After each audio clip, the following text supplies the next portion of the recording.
लोकशाही मराठीच्या इम्पॅक्टची आहे। कारण महिलांकडून पैसे घेणाऱ्या सावंगीच्या तलाठ्याचं थेट निलंबन करण्यात आलेलं आहे।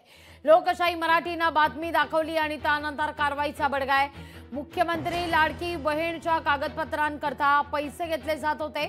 महिलांकडून पैसे घेत असल्याचा व्हिडिओ दाखवताच दणका देण्यात आलेला आहे। प्रत्येक लाभार्थी महिलेकडून 50 रुपये घेत असल्याचा व्हिडिओ लोकशाही मराठीने समोर आणला होता।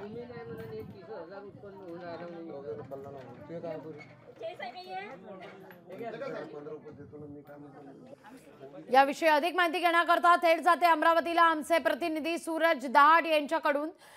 सूरज, पुन्हा एकदा लोकशाही मराठीच्या बातमीचा इम्पॅक्ट आपल्याला पाहायला मिळतोय।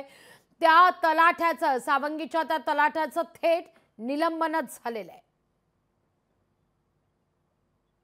नक्कीच आपण राज्य सरकारने जे आहे ते लाडकी बहीण योजना राबवली होती आणि याचमध्ये जर पाहायला गेलं तर प्रत्येक महिला लाभार्थ्याकडून अमरावती जिल्ह्यातील वरुड तालुक्यातील सावंगी येथील तुळशीराम कंठाळे जो तलाठी आहे त्यांनी एका महिलेकडून 50 रुपये घेतले होते आणि समंत महिलांकडून त्यांनी प्रत्येकी 50 रुपये घेत असल्याचा जो आरोप आहे जो महिलांनी केलेला होता आणि संपूर्ण त्याचा व्हिडिओ आहे, व्हिडिओ सहित बातमी जी आहे लोकशाही मराठी न्यूजने सकाळपासून दाखवली होती। त्यामुळे अधिवेशनात सुद्धा याचे संतप्त असे पडसाद उमटलेले आहे।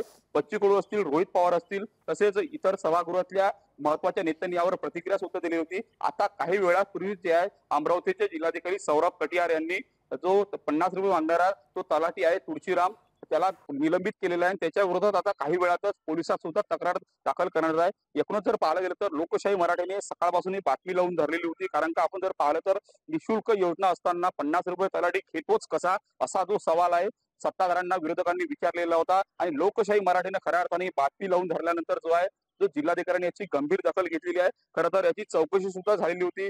तहसीलदार आणि एसडीओ मार्फत याची चौकशी झाली होती। खरंच या पटवाड्याने 50 रुपये महिलेकडून घेतले का, मात्र याचा सत्यता पडताळून जे आहे ते खरंच याची सत्यता आहे की नाही याची सुद्धा तपासणी सुरुवातीला करण्यात आली आणि सत्यता झाल्यानंतर 50 रुपये या तलाठ्याने घेतल्याचं निष्पन्न झाल्यानंतर याला निलंबित करण्यात आलेलं आहे आणि त्याच्या विरोधात जे आहे काही वेळातच तक्रार सुद्धा आता दाखल करण्यात आलेला आहे। एकूणच जर पाहायला गेलं तर जिल्हाधिकाऱ्यांनी या संपूर्ण प्रकरणाची गंभीर दखल घेतलेली आहे। कुठल्याही महिलेकडून जे आहे ते पैसे घेऊ नये असं जे आव्हान आहे या महसूल विभागाने केलेलं आहे आणि महिलांनी सुद्धा कोणी पैसे जर मागितले तर आमच्याकडे तक्रार करा असं सुद्धा जिल्हाधिकाऱ्यांनी या ठिकाणी सांगितलेलं आहे। त्यामुळे जर या ठिकाणी जर आपण जर पाहिलं तर संपूर्ण राज्यभरासह अमरावती जिल्ह्यामध्ये जे आहे जे तहसील कार्यालय असो, सेतू कार्यालय असो की तलाठी कार्यालय असो त्या ठिकाणी मोठ्या प्रमाणात महिलांची अक्षरशः झुंबड उडत आहे।